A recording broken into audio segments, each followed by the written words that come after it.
Hopefully they're having no problems on their end and everything is normal.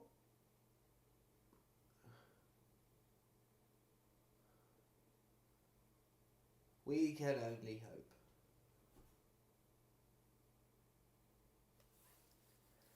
I should be going live any second now. I haven't heard anything whether they're trying to recover at the first stage today. It'd be interesting if they are. That's always nice to watch.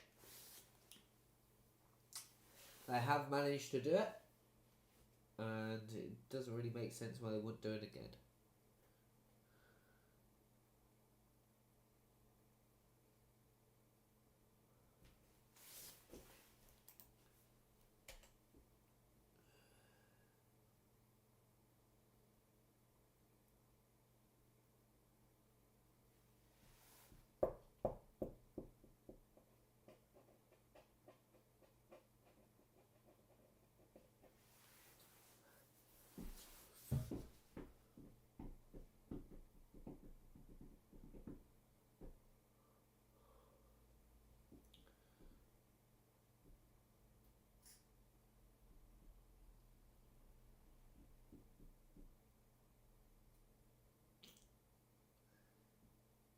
Hope you guys are all doing okay this morning.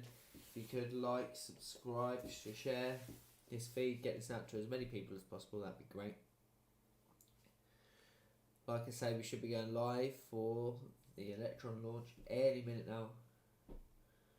And I hope you guys enjoy the launch. I'll be going after this and having some breakfast and chilling out, as I am tired this morning. I'm sure you guys are as well. So, let's see what's going on.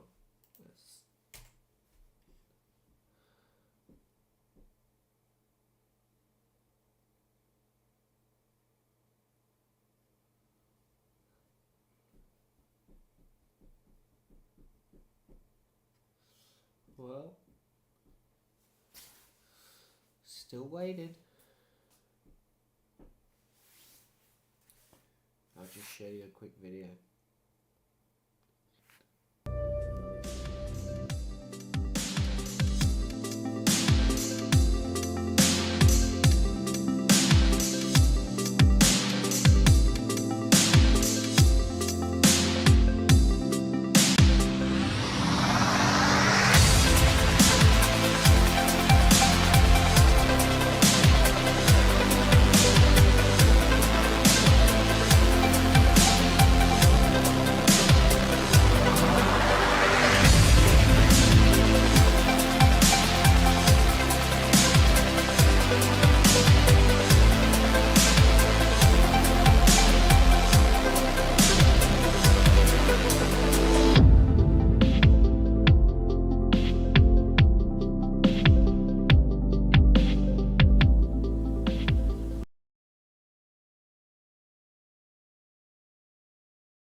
Good morning everyone. If you've just joined us, we are about to go live for the launch. So welcome for another one of Rocket Lab's launch. This one's actually, the mission name is Another One Leaves the Crust. Very interesting. So, we are due for launch very, very soon. I'm surprised the live stream already hasn't gone live. But, let's hope there's nothing wrong. We shall see. Let me see.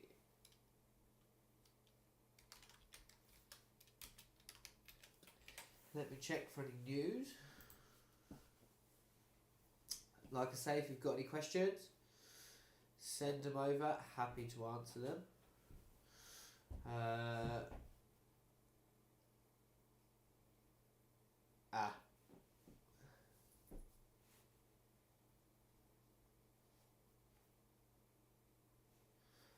So today's launch has unfortunately been stood down. But what I'll do is I'll show you the previous launch so you guys aren't so disappointed. How about that? Just saying. Let's go.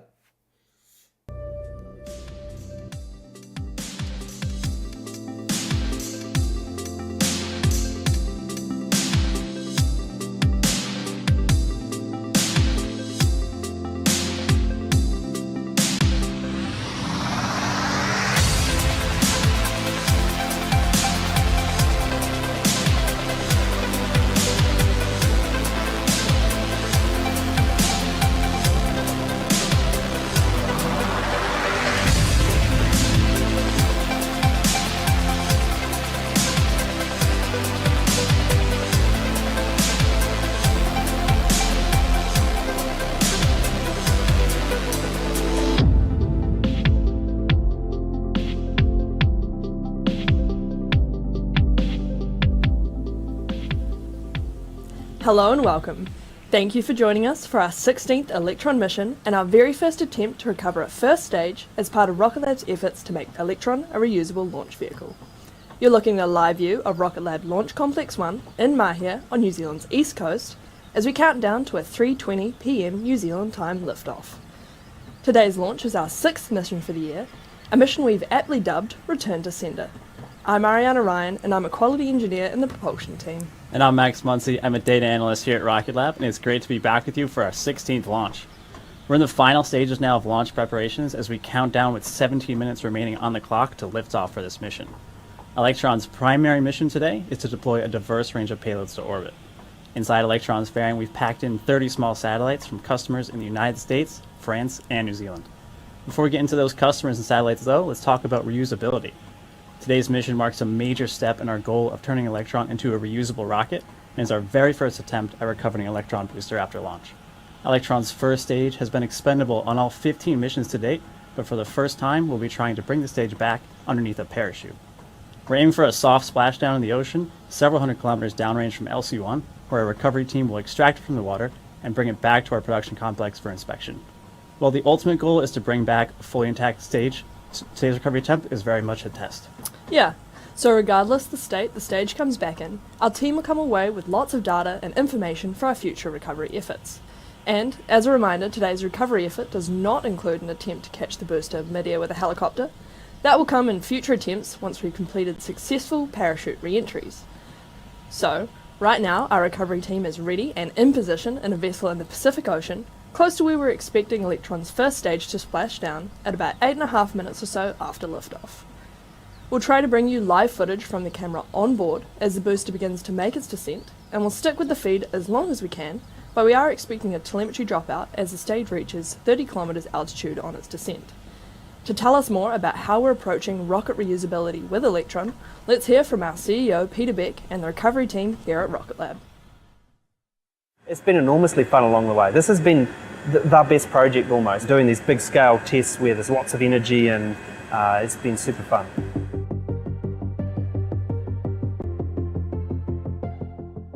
We set out at Rocket Lab to try and recover the vehicle, primarily to increase production. And first I didn't think it was feasible to do with a small launch vehicle, because if you look at all the traditional approaches, they're just not going to work. You don't have the propellant margins in a small launch vehicle. So we had to look at different approaches, and as we started to pull real data from real flights, it became obvious that there was an approach that could work. It was a little bit unconventional, and we started off down that path. So after separation, it will coast on up to apogee, do a flip, come in engines first, accelerates for a while as it comes in, and then decelerates, getting very hot in the process. Once we're down to about Mach 1.5, we'll activate a mortar, which will deploy a drogue parachute. That will slow it down further, and then when we're down to 2 or 3 kilometers altitude, we'll extract the main parachute, which is a big 18-meter ring sail, and that will slow us down to a fairly modest velocity of about 10 meters per second, where we'll take a splash in the ocean. A lot of it comes down to just the size and mass constraints that we're dealing with. Trying to package a whole load of extra equipment, mortar, extra parachutes, reaction control system, gas bottles for that, and the additional electronics into a volume that's already very tightly filled with the second stage rocket engine and battery compartment. That was probably our biggest challenge. The most important thing that we're trying to achieve here is just to get the stage down to Earth in one piece, or as close to one piece as possible. So we won't be trying to scoop it out of the sky with a helicopter. We have demonstrated that we can do that, so I'm not too worried about that.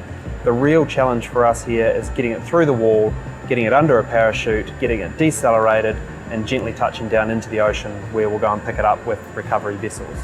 Okay, the main parachute on the stage is a ring sail parachute. This was a design that NASA used way back at the sort of dawn of the space age. The same design used for the Mercury and Gemini and Apollo spacecraft. It's much easier to deploy, especially at high speeds, which means we don't need a complicated parachute system to get it out there.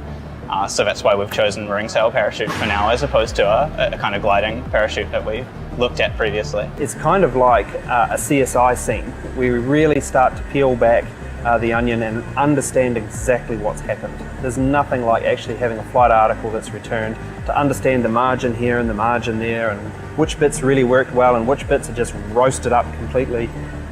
If we get the stage back, we'll have a really good idea of how much work we've got ahead of us. Recovery for our customers is really about making sure that there's more launch opportunities available. If we can recover a stage, we can open up many more launch opportunities and create a much more flexible environment for our customers to pick and choose which flight they want to get on, ultimately try and lower the cost, and just make launch even that more prolific.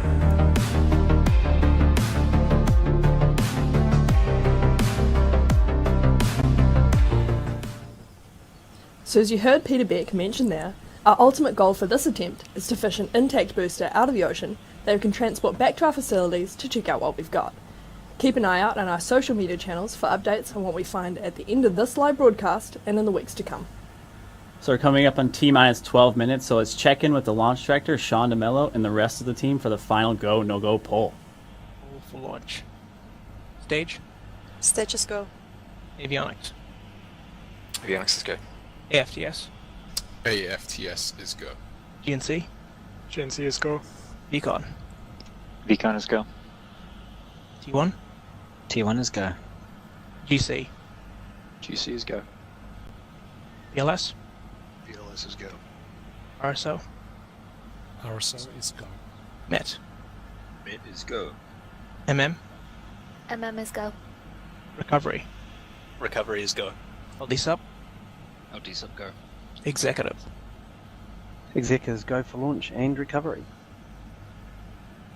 Go no go sequence complete. We are at T-minus 11 minutes, 37 seconds and counting. We are go for terminal count starting at T-minus 10 minutes. From this point on, a 3-word hold procedure is in effect.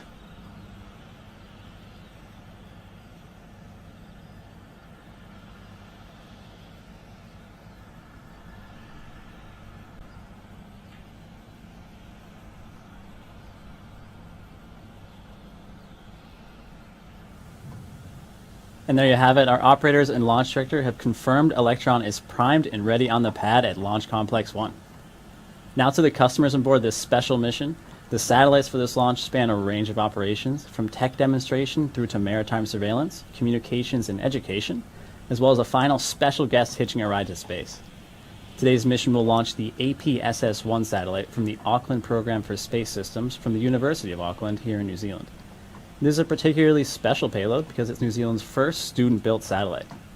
APSS-1 is designed to measure electrical activity in the upper reaches of the Earth's atmosphere, right at the edge of space, a region known as the ionosphere. Because the ionosphere is ionized by solar and cosmic radiation and is affected by phenomena such as solar winds, it is uniquely reactive to the changing magnetic and electrical conditions. That means it affects radio and GPS signals here on Earth, including television, internet, and telephone communications.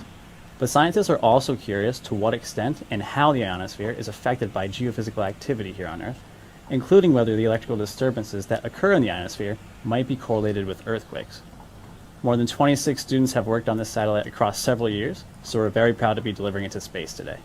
To support innovative student projects like this one, Rocket Lab is providing the launch service to the Auckland Program for Space Systems at no cost. Next on the list is the drag racer payload from US company Tricept, which is designed to test new tether technologies that could accelerate spacecraft re-entry and reduce orbital debris at the conclusion of space missions. Tricept's payload includes two 6U smallsats, one with a tether drag device measuring 70 meters long and the other without. Next up, we're welcoming a return customer back on board Electron, following the first successful deployment with Rocket Lab in August of 2019, French company Unseen Labs. This launch includes 2 of their satellites to grow their maritime surveillance constellation. Both of these small sats independently and precisely locate and fingerprint radio frequency emitters all around the globe, day or night in any weather conditions, and without requiring any special embarked tracking device. That's right, and 24 of the satellites on board today's mission include the latest quarter-use Space Bee satellites from Swarm. These Space Bees are designed to provide affordable satellite communication services to IoT devices in remote regions around the world. And finally, fans of the game Half-Life will recognize our very special guest on this mission from Valve co-founder Gabe Newell. I'd like to introduce you to Noam Chomsky. That's right, we are launching a garden gnome to space, or to be more precise, a mass simulator in the shape of a garden gnome. This little guy right here is a replica of the one sitting inside Electron's fairing, which is about to head to space.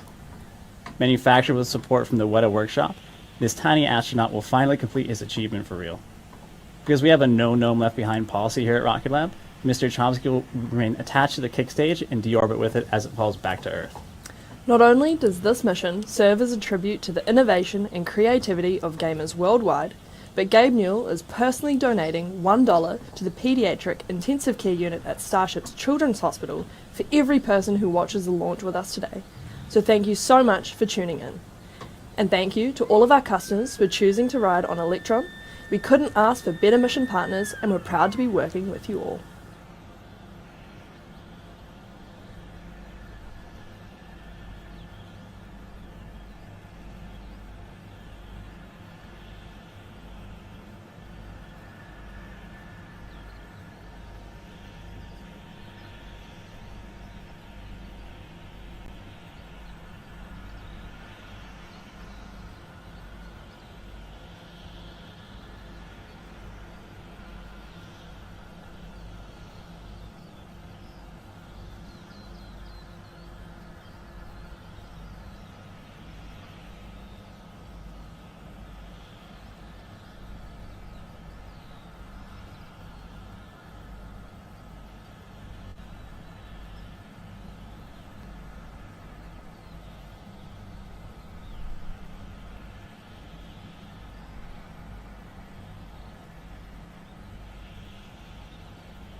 Avionics LD on mission. LD avionics. Proceed with sequence 51, AFTS enabled for flight. Proceeding with sequence 51.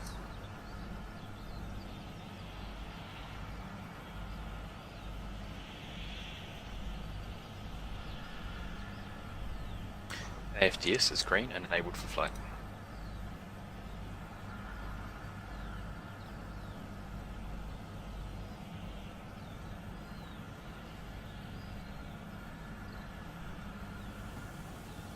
The 18-metre tall Electron is made of 2 stages to get orbit and a 3rd stage for precise deployment of the satellites on board. Electron's 9 Rutherford engines at the bottom of the 1st stage do the heavy lifting to space before the 2nd stage separates to carry on the mission. The 2nd stage is powered by a single electrically pumped Rutherford to get to orbit before Electron's kick stage takes over and carries out the final leg of the journey to deliver the satellites on board to their specific destinations.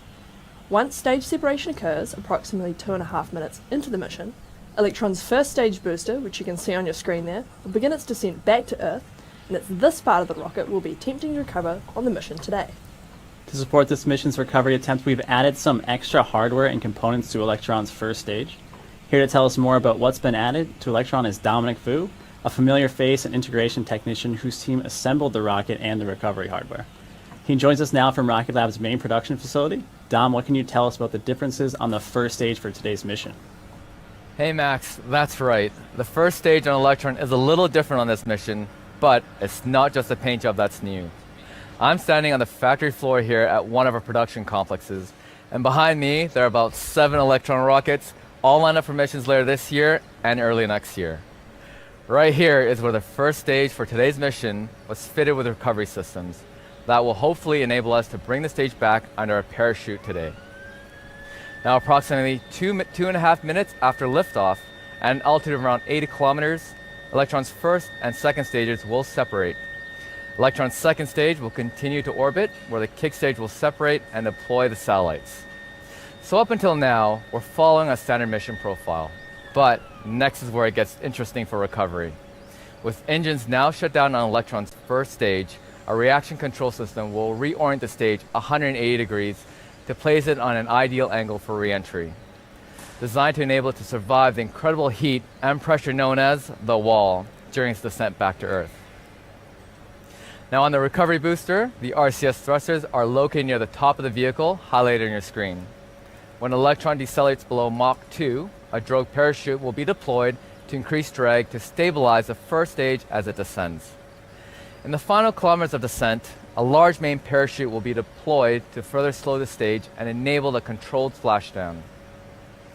Our team on the recovery vessel will rendezvous with the stage after splashdown and retrieve it for transport back to this production complex for inspection. Once we get the stage back to the factory, we'll inspect every inch and use that knowledge to inform our next recovery effort.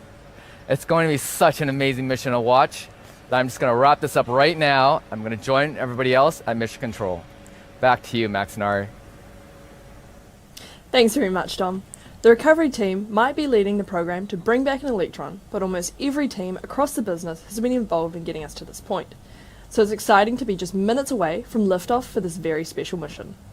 A quick reminder that we will have live video of the beginning of the recovery process. We're expecting the feed will cut out as Electron goes through the wall and eventually drops out of telemetry range. We'll be sharing photos of the recovery effort on the water as soon as they're available. So, with just 2.5 minutes left in the count, we're going to hand you over now to listen in on comms from Mission Control for the final minutes until launch. All stations, LD on mission cord. We are go for auto sequence start at T-minus 2 minutes. LD is go for launch.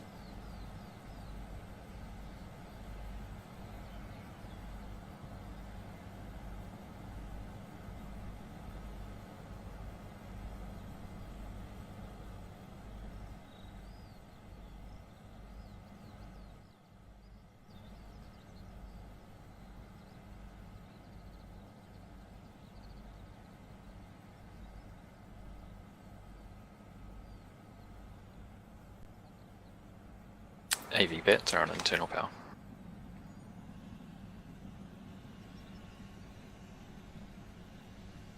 The vehicle is fully on internal power.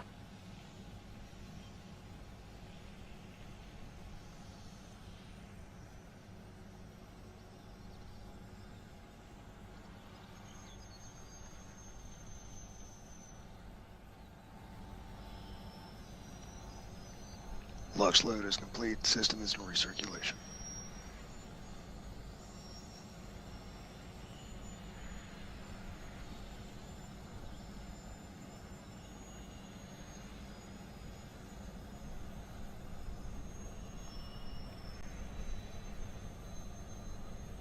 Anti-gas ring disabled.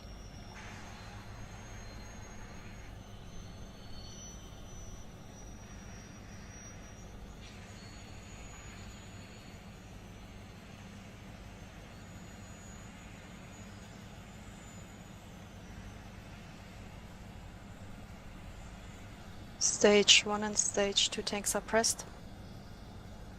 High flow engine purge is enabled.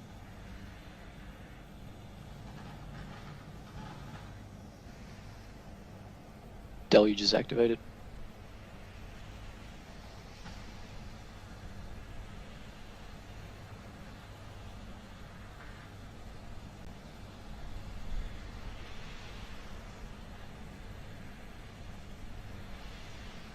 T-minus 20 seconds and counting.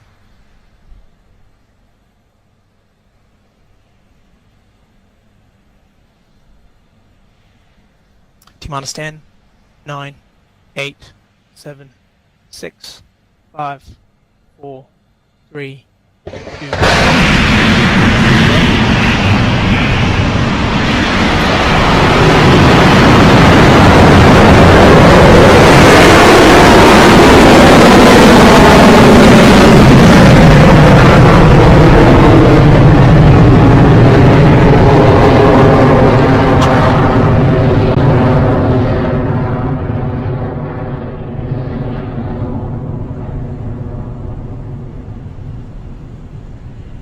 Stage 1 propulsion is nominal.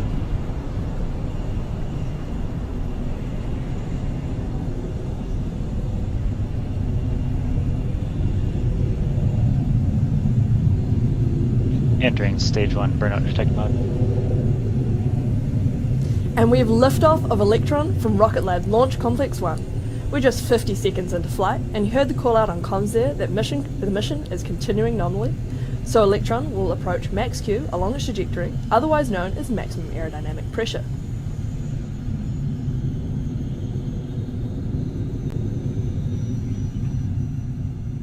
Approaching maximum dynamic pressure. Past maximum dynamic pressure.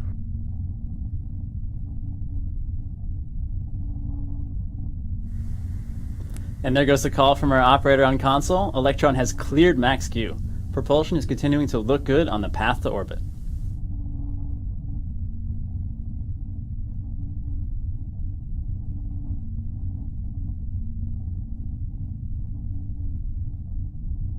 Stage 1 guidance is nominal.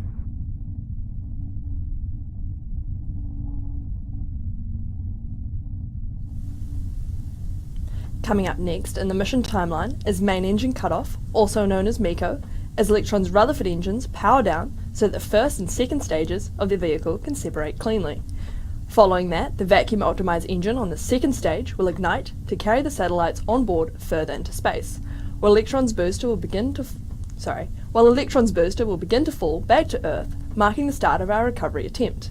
The team on the recovery vessel will now be furiously tracking its return telemetry.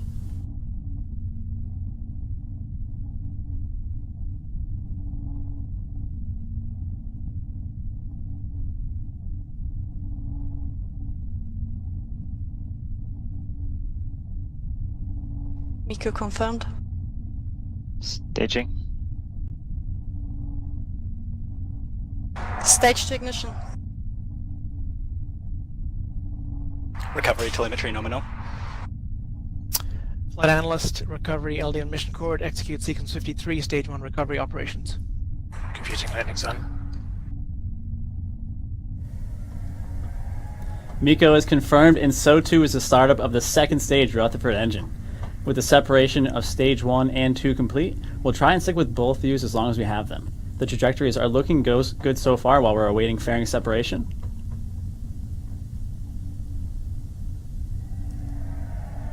Fairing separation. And there goes the fairing, and welcome to space, Mr. Noam Chomsky.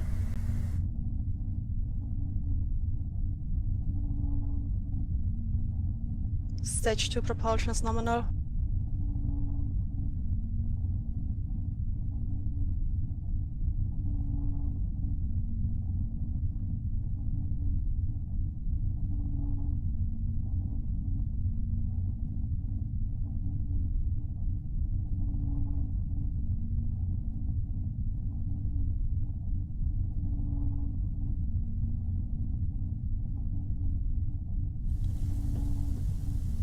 If you're just tuning into the broadcast for our 16th Electron launch, we've successfully lifted off the pad at LC1 in New Zealand and have had a successful MECO, stage separation and stage 2 ignition.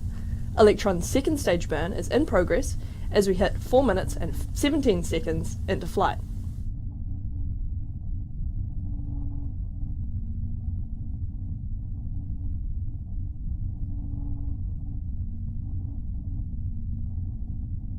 HV discharge nominal.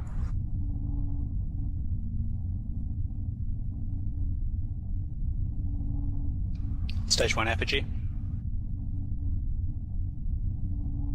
Stage 2 guidance is nominal. Altitude is 170 kilometers and speed is 1 point. A couple of months ago, some of you may remember we conducted the maiden flight of our Photon satellite, which we called First Light, during our 14th launch. The kick stage, which you can see Mr. Noam Chomsky mounted to here, forms the basis of our Photon satellites. By offering launches and satellites as a bundled service, we make it easier for small satellite operators to get to space, removing the need for them to source satellite, launch, and ground stations separately.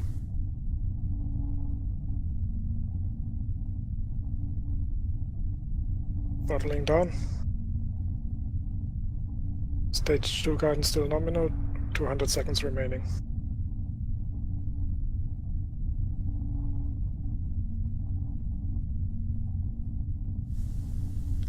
Just a quick update for you all here. Electron's second stage burn continues nominally at a velocity of 14,000 kilometers per hour and an altitude of 190 kilometers. It looks like we've still got visual of stage reentry as well, and it feels good to be back in space.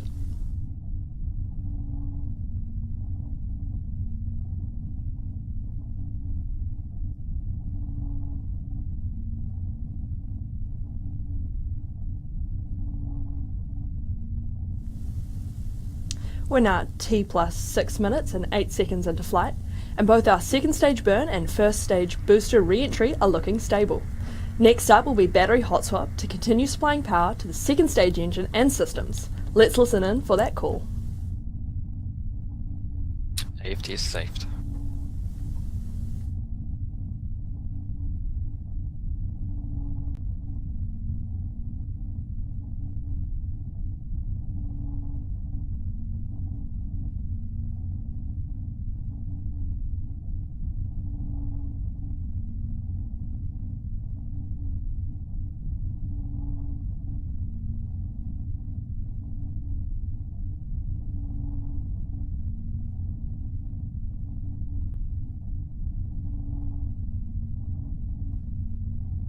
Stage 2 propulsion is nominal.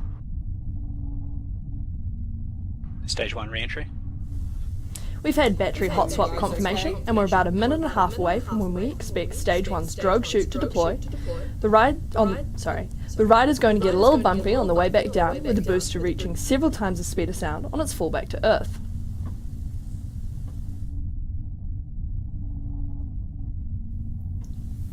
Sorry, so today has been a scrubbed launch. A reminder that we'll stick with the video feed as long as we can, but we do expect to lose it soon. We should see the launch in the next couple of days. They have got another few more launch windows. Unfortunately, we didn't see the launch today, but if you like and subscribe, then you'll be able to see the next one, and many more coming from us.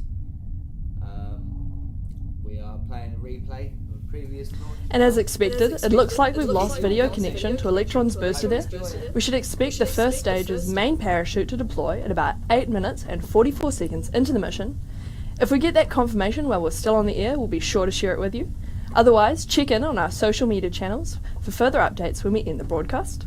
Now let's listen in for the call while we wait for Stage 2 separation. Guidance is in terminal, 20 seconds remaining.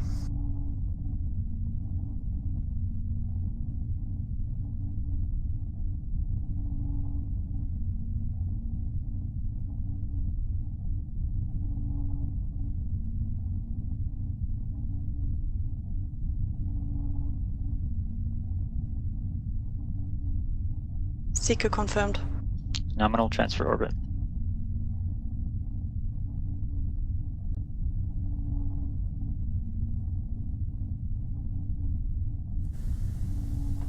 And as you just heard from the team in Mission Control, the engine on Electron's second stage has shut down and the kick stage has separated. So Noam Chomsky finally gets his day in space. In approximately 45 minutes or so, the payloads will be deployed to their precise locations using our innovative kick stage. So here's a quick rundown of how this additional stage works.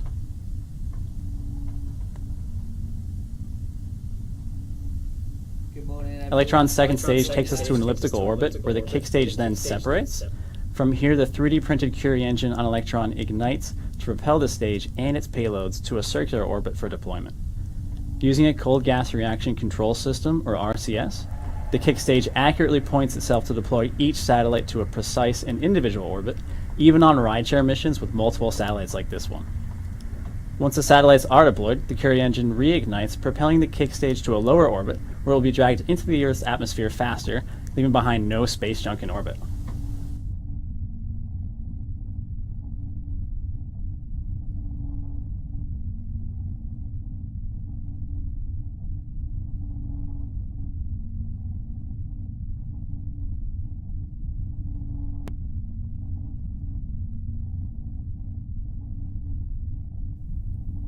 Morning everyone, thanks for joining us.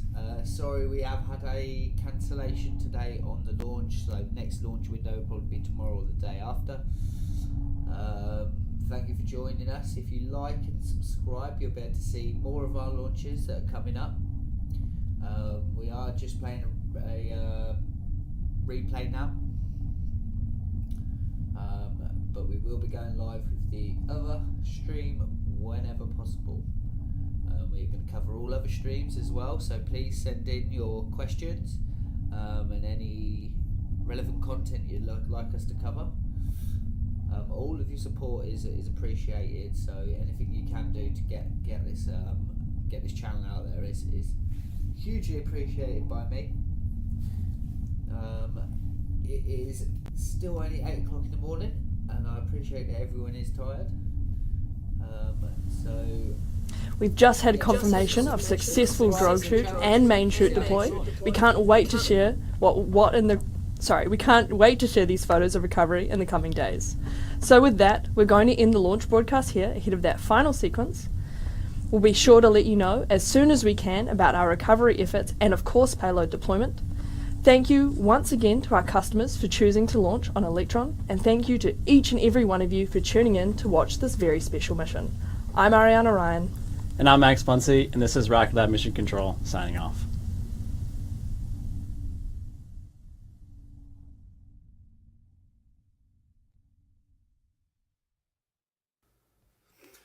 Thanks very much everybody for tuning in this morning to watch.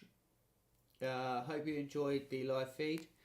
Please subscribe and share so we can get this out to a few more people, and tomorrow or the day after